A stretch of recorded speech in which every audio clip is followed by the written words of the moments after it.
नमस्कार एंड जय हिंद। स्वागत है आप सबका मैथ्स की एक और शानदार वीडियो में। आज के इस क्लास में हम एक्सरसाइज 11.3 के क्वेश्चन नंबर 6 से आगे के क्वेश्चंस करेंगे। तो क्वेश्चन नंबर 6 में क्या कह रहा है वो हमसे, क्वेश्चन नंबर 6 में लिखा हुआ है find the equation of the plane, मतलब एक प्लेन का इक्वेशन पता करिए दैट पासेस थ्रू 3 पॉइंट, और वो जो प्लेन है वो इन 3 पॉइंट से पास होता हो। कौन से 3 पॉइंट? छठवें क्वेश्चन के 2 पार्ट हैं। पहले वाले पार्ट में ये 3 पॉइंट दे रखे हैं 1 2 3, और फिर इसका एक और पार्ट है उसमें ये 3 पॉइंट दे रखे हैं 1 2 3, मतलब 3 पॉइंट से पास होने वाले प्लेन का हमें इक्वेशन बताना है कि क्या होगा। तो देखो इस क्वेश्चन के लिए दरअसल एक डायरेक्ट फॉर्मूला है जिसको मैंने थोड़ा अजीब तरीके से लिखा हुआ है जगह बचाने के लिए। तो फॉर्मूला क्या है? Equation of a plane passing through 3 non collinear point, मतलब कोई 3 पॉइंट है और वो तीनों पॉइंट क्या है? नॉन कॉलिनियर है, मतलब वो एक लाइन में नहीं है तीनों पॉइंट। तो और वो पॉइंट क्या है? x1 y1 z1, x2 y2 z2 and x3 y3 z3। अगर ये 3 पॉइंट हैं तो इन 3 पॉइंट से पास होने वाले प्लेन का इक्वेशन क्या होगा? और उसके लिए फॉर्मूला है x minus x1 y minus y1 z minus z1, x2 minus x1 y2 minus y1 z2 minus z1, आगे x3 minus x1 y3 minus y1 z3 minus z1 बराबर 0। मतलब आपको बस ये जो वैल्यू है ना इनको ले लेना है, x1 y1 z1, इनको x2 y2 z2, इनको x3 y3 z3, ये तीनों वैल्यू यहां पर रख देनी है, इस डिटर्मिनेंट को सॉल्व कर लेना है और आपके प्लेन का इक्वेशन आ जाएगा जो कि 3 पॉइंट से पास हो रहा था। लेकिन इस फॉर्मूले में एक छोटा सा क्लू है, और वो क्लू क्या है? 3 नॉन कॉलिनियर पॉइंट, मतलब ये प्लेन का इक्वेशन तो निकालेगा लेकिन उस प्लेन का इक्वेशन निकालेगा जो 3 नॉन कॉलिनियर पॉइंट से पास होता हो, मतलब वो तीनों पॉइंट एक लाइन में नहीं होने चाहिए। अब आप कहोगे कि सर एक लाइन में अगर तीनों पॉइंट हो गए तो उससे क्या दिक्कत आ जाएगी?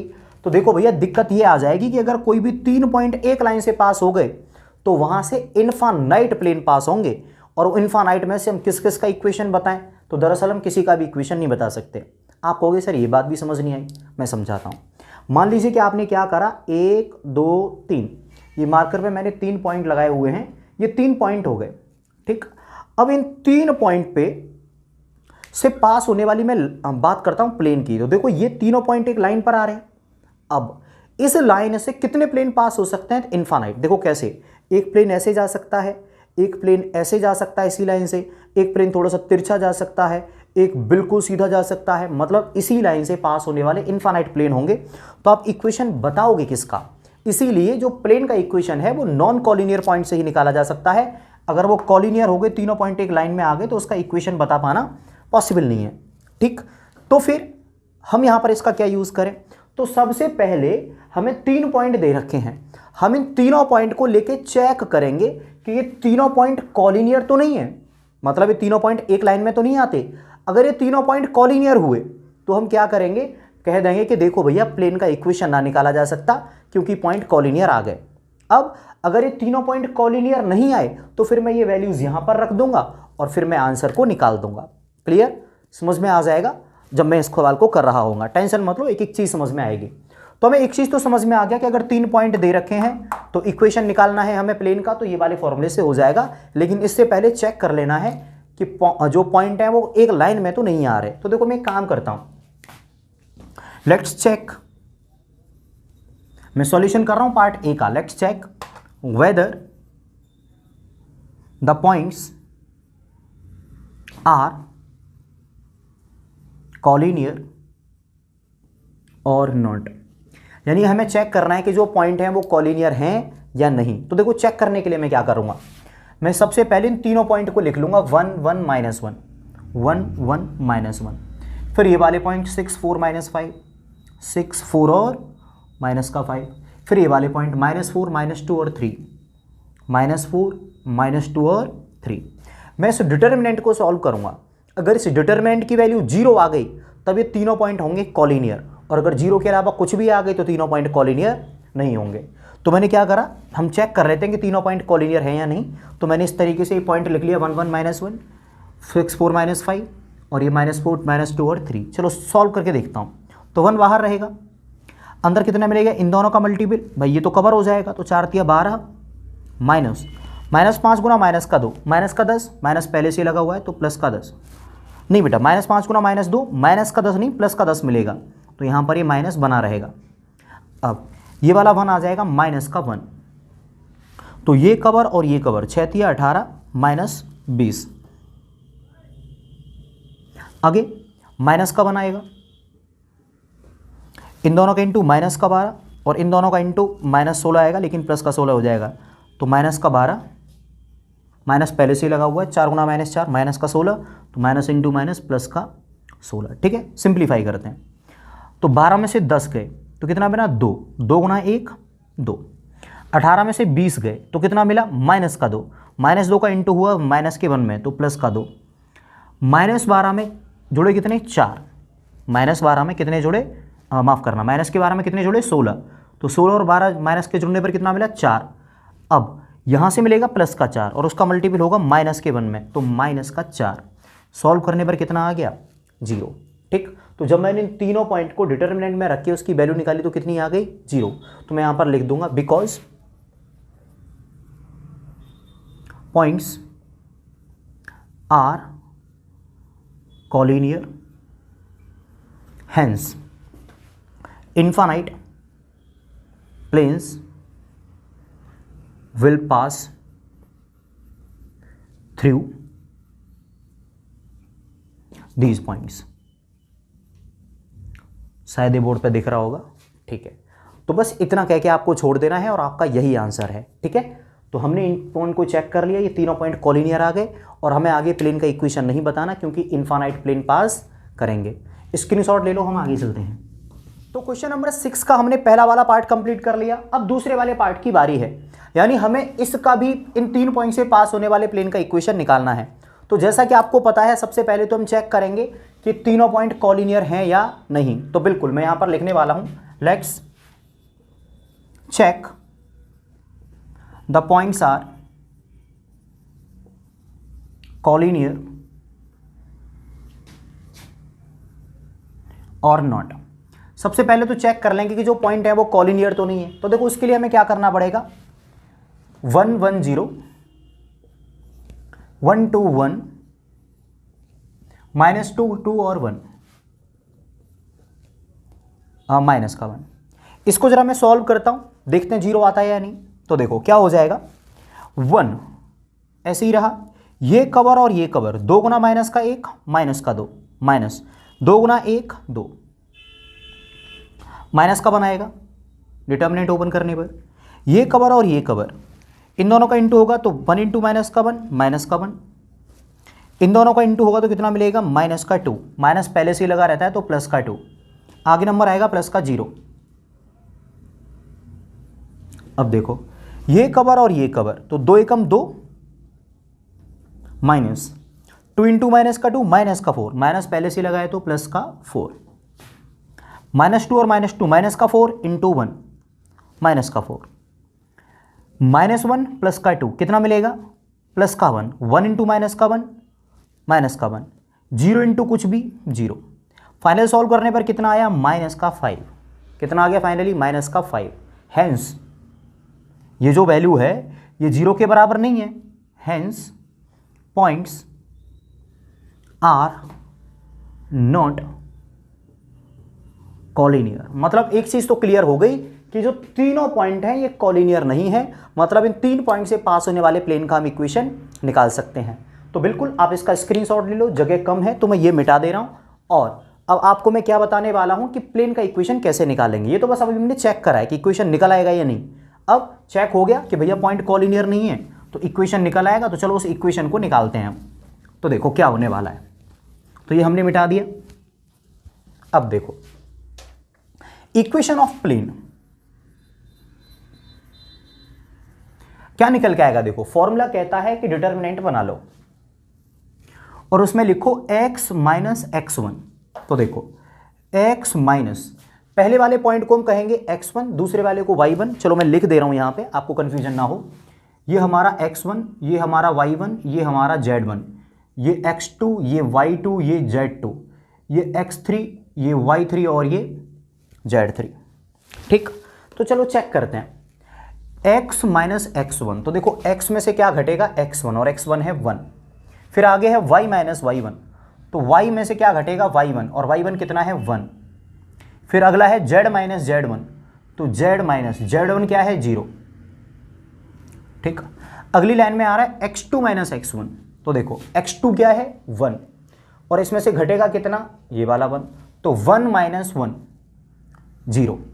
फिर आगे लिखा हुआ है y2 माइनस y1, यहाँ पर y2 माइनस y1, तो देखो y2 है 2 और इसमें से घटेगा कितना y1, तो 2 में से 1 गया तो 1। फिर आ रहा है z2 माइनस z1, तो देखो ये है z2 और इसमें से घटेगा z1 यानी 0, तो 1 माइनस का 0 कितना आया 1, 1 माइनस 0 कितना आ गया 1। तीसरी वाली लाइन में क्या है x3 माइनस x1, तो अब की बार x3 में से x1 घटेगा, मतलब माइनस के 2 में से घटेगा हमारा 1, तो -2 माइनस 1 माइनस का 3। फिर आगे क्या होगा 2 में से घटेगा हमारा 1, तो 2 में से 1 गया तो 1। और फिर आगे क्या होगा माइनस के 1 में से हमारा घटेगा ये वाला 0, तो कितना आ जाएगा माइनस का 1। तो ये हो गया x minus x1, y minus y1, z minus z1, x2 minus x1, y2 minus y1, z2 minus z1, x3 minus x1, y3 minus y1 और z3 माइनस z1। ये अभी हमने केवल फॉर्मूले को प्लेस करा है। इसको ओपन करते ही हमारे प्लेन का इक्वेशन आ जाएगा, लेकिन एक चीज़ मत भूलना, इसके बराबर में क्या दे रखा है 0, बराबर में क्या दे रखा है इसके 0। तो चलो बेटा सिंप्लीफाई करते हैं, जगह कम ना पड़े, ऐसी प्रार्थना रहेगी। तो देखो x माइनस 1 ये रहेगा बाहर, ठीक है, ब्रैकेट के अंदर ये कवर और ये कवर, इन दोनों का मल्टीपल, तो माइनस का 1, फॉर्मूले में माइनस, इन दोनों का मल्टीपल, तो 1 माइनस 1 1। अगला नंबर आएगा इसका, लेकिन माइनस का हो जाएगा ये वाली वैल्यू, तो y माइनस 1, ठीक, ब्रैकेट के अंदर ये कवर और ये कवर, ये कवर और ये कवर, इसका इंटू इसमें, तो 0 इंटू कुछ भी 0 माइनस, -3 इंटू 1 कितना मिलेगा माइनस का 1, माइनस का 3, भाई -3 इंटू 1 माइनस का 3, माइनस पहले से लगा हुआ है तो प्लस का 3। अगला नंबर आएगा z माइनस का 0, यानी केवल z बचा हुआ है, ये कवर और ये cover, 0 into 1 0 minus, -3 into 1 minus का 3, माइनस पहले से लगा हुआ है तो प्लस का 3, बराबर कितना आ जाएगा 0। सिंप्लीफाई करते हैं, तो देखो -1 और -1, माइनस का 2, माइनस के 2 का कर दो इंटू, तो माइनस का 2x, माइनस का 2 का इसमें इंटू होगा तो प्लस का 2, 0 प्लस 3 3 का इंटू होगा तो माइनस का 3y, ठीक, और 3 का इसमें भी इंटू होगा तो प्लस का 3। आगे देखते हैं, यहां से मिलेगा प्लस का 3z बराबर 0। अब एक चीज़ अगर आप देखोगे तो जो 2x है वो माइनस का है, 2x जो है वो माइनस का है, मैं ले गया इसको दूसरी तरफ, तो क्या हो जाएगा प्लस का 2x, ठीक, माइनस का 3y है, इसको भी मैं दूसरी तरफ ले गया तो क्या हो गया प्लस का 3y, जो 3z है इसको मैं दूसरी तरफ ले गया तो ये हो जाएगा माइनस का 3z। क्लियर। अब बचा क्या प्लस का 2 और बचा क्या प्लस का 3, तो कितना हो गया प्लस का 5। ये मैंने रहने दिए एक ही साइड, ठीक है।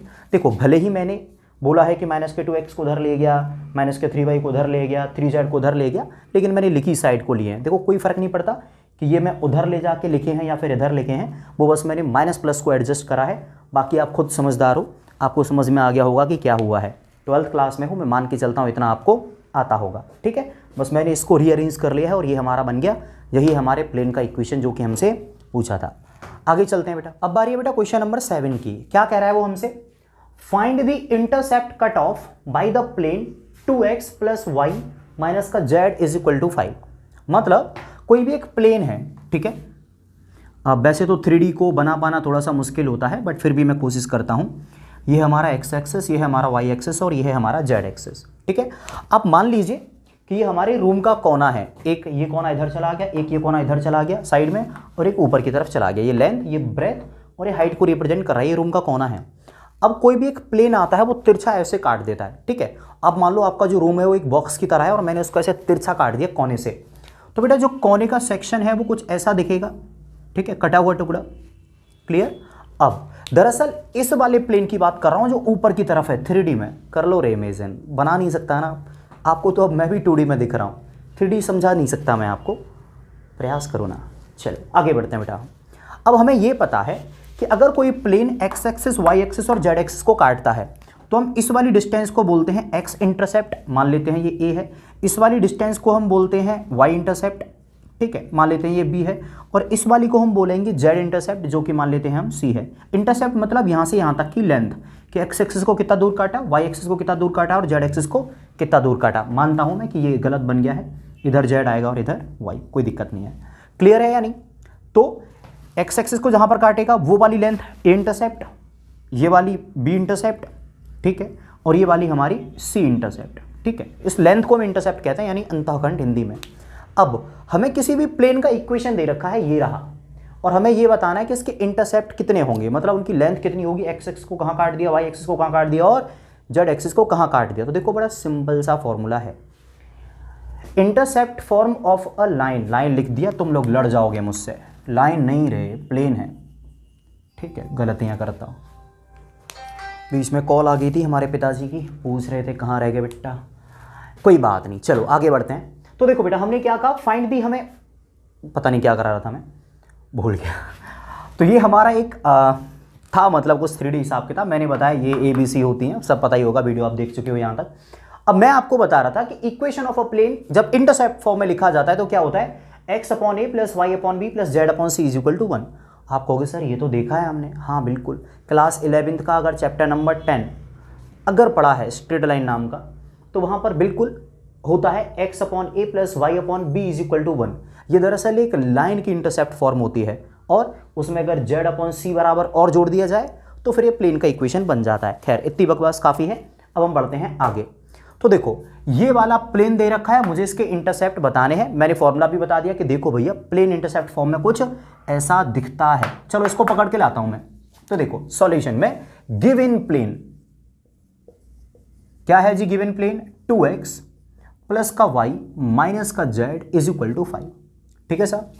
अब हमारा जो प्लेन की नॉर्मल फॉर्म होती है, गलत बोली, हमारे जो प्लेन की इंटरसेप्ट फॉर्म होती है उसमें तो बराबर में 1 लिखा रहता है, इधर बराबर में लिखा हुआ है 5। गुस्सा ना आएगी इसको देख के? बिल्कुल। तो मैं क्या करूंगा, इसमें 5 का डिवाइड दे दूंगा पूरे में। तो देखो मिलेगा क्या, 2x/5 प्लस का y/5 माइनस का z/5 बराबर 5/5, ये 1 हो जाएगा। अब क्या ये इसके जैसा दिख रहा है? हाँ थोड़ा थोड़ा, कुछ अंतर और है, जैसे कि यहाँ पर x अकेला आता है, लेकिन यहाँ पर x झुंड में आया है। डायलॉग तो सुना होगा कि झुंड में तो गीदड़ आते हैं, शेर अकेले आता है। खैर भाड़ में जाने देते हैं।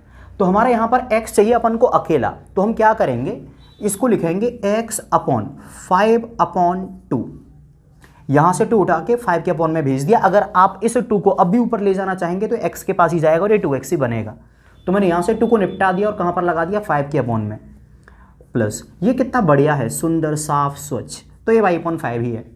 यहाँ पर मैंने इसको लिख दिया प्लस का z, और जो माइनस था वो निपटा के भेज दिया नीचे, माइनस का 5 बराबर कितना हो गया, 1। अब देखो अभी बिल्कुल डिट्टो लग रहा है इसकी तरह। देखो x/a plus y/b plus z/c, ये माइनस का हुआ करता था, प्लस कर दिया, z/c = 1। ठीक है। अब आपसे पूछे क्या थे, इंटरसेप्ट। हियर इंटरसेप्ट्स आर, क्या हो गई जी इंटरसेप्ट, देखो x इंटरसेप्ट हो गया 5/2, मतलब ये x एक्सिस को यहाँ पर काटेगा। y इंटरसेप्ट हो गया 5, मतलब ये y एक्सिस को 5 पर काटेगा। और z इंटरसेप्ट हो गया -5, मतलब ये z एक्सिस को -5 पर काटेगा। जैसे यहाँ पर ये z है तो यहाँ नहीं काटेगा, इसको नीचे की तरफ काटेगा। नीचे भी तो होंगे ना ये वाले प्लेन। खैर ज़्यादा सोचने मत लग जाना। तो सब कुल मिला के बेटा आपको बात समझ में आ गई होगी कि इंटरसेप्ट कैसे निकालते हैं। स्क्रीनशॉट ले लो, अगले क्वेश्चन की बारी है। क्वेश्चन नंबर 8 काफ़ी आसान है लेकिन समझाने के लिए बहुत मुश्किल है।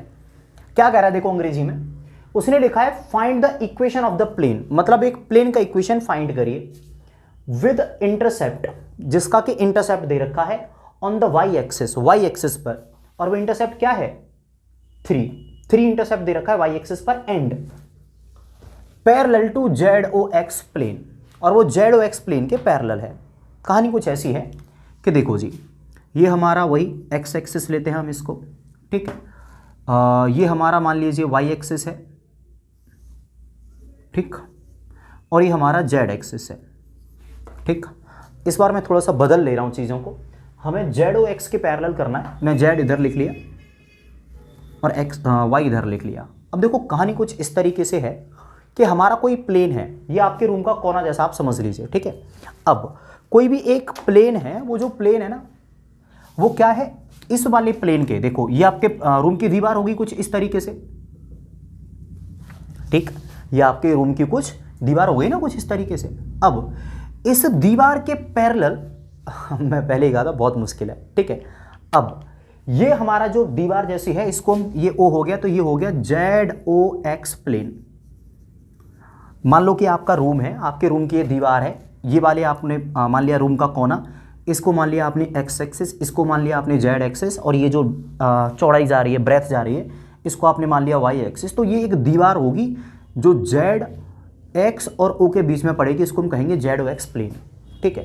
अब आपने मान लिया कि आप उसी रूम के अंदर एक और दीवार खींच रहे हैं, ठीक है, और वो जो दीवार है वो इस y एक्सिस को कहाँ पर काट रही है, 3 पर। वो जो दीवार है, मान लो मैंने बिल्कुल इसी के पैरेलल, 3D में मैं दिखा नहीं सकता, लेकिन मान लो कि मैंने इसी रूम के पैरेलल, ये वाला जो रूम है, एक और दीवार खींच दी कुछ इस तरीके से, ठीक है। मैंने इस वाली दीवार के पैरेलल एक और दीवार खींच दी कुछ इस तरीके से, ठीक है। मैं दिखाने की कोशिश करता हूं इस दीवार को भी, कुछ इस तरीके से मैंने एक और दीवार खींच दी, ठीक है। अब एक बात बताओ, जो ये वाली दीवार है जो बिल्कुल इस वाली दीवार के पैरेलल है, इस वाली दीवार के पैरेलल, क्या कभी भी ये x एक्सिस को कट करेगी? नहीं भैया, ये तो x एक्सिस के पैरेलल जा रही होगी ये वाली लाइन। क्या ये जो दीवार जा रही है, क्या कभी भी ये z एक्सिस को कट करेगी? नहीं करेगी। क्यों? क्योंकि ये तो z के पैरेलल जा रही है, ठीक है। मतलब क्या है कि अगर आपने ZOX इस प्लेन के पैरेलल एक दूसरा प्लेन बनाया तो वो केवल y एक्सिस को ही काटेगा, वो केवल y एक्सिस को ही काटेगा, इस वाली दीवार को वो नहीं काट सकता। समझ में आ रहा है या नहीं? वो ना तो आपके कभी x एक्सिस को टच करेगा, ना ही कभी z एक्सिस को टच करेगा। मतलब क्या है कि क्या ये कहीं पर भी जाके, ये वाला जो प्लेन है, क्या x एक्सिस को कहीं पर काटेगा? कभी भी नहीं। क्या ये वाली जो लाइन, ये जो जा रही है, क्या ये कभी भी z एक्सिस को काटेगी? कभी भी नहीं। तो अगर कोई भी चीज किसी को कहीं पर भी इंटरसेक्ट ना करे तो हम उसको कहते हैं कि वो उसको कहां पर इंटरसेक्ट करेगी? इनफाइनाइट पर। वो उसको कहां पर इंटरसेक्ट करेगी? इनफाइनाइट पर।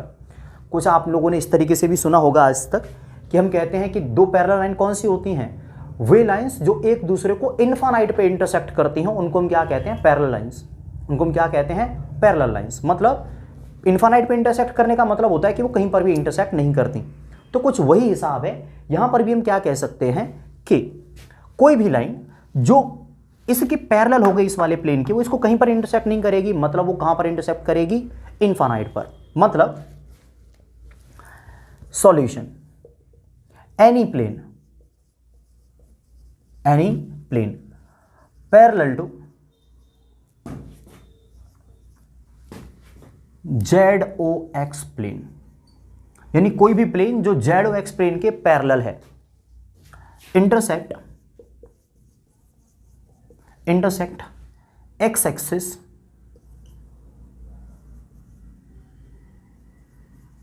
And z axis at infinite. कोई भी प्लेन जो ZOX प्लेन के पैरेलल हुआ वो उसको कहीं भी इंटरसेक्ट नहीं करेगा। मतलब मैं क्या लिख सकता हूं कि उसको कहां पर इंटरसेक्ट करेगा? इनफाइनाइट पर। Hence intercept of given plane, हमारा जो गिवन प्लेन है जो कि क्वेश्चन में दे रहा है, उसके इंटरसेप्ट क्या हुए? देखो, वो x को कहां पर इंटरसेक्ट करेगा? कहीं पर नहीं, मतलब इनफाइनाइट पर। z एक्सिस को कहां पर, y एक्सिस को कहां पर इंटरसेप्ट करेगा? 3 पर। दे रखा है कि इंटरसेक्ट y एक्सिस x 3, तो 3।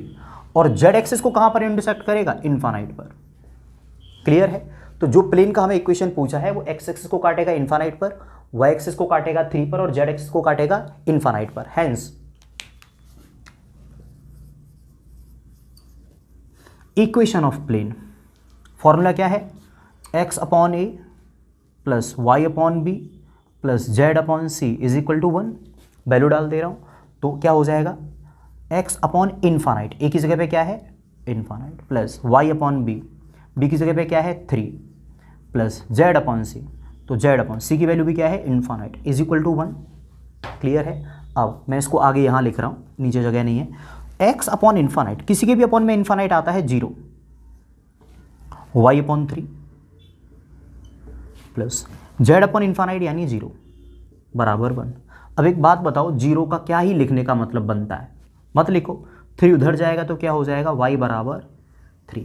तो दरअसल ये हो गया उस प्लेन का इक्वेशन जो जेड ओ एक्स प्लेन के क्या है, पैरेलल है। ठीक है, आप इसका ले लीजिए स्क्रीनशॉट।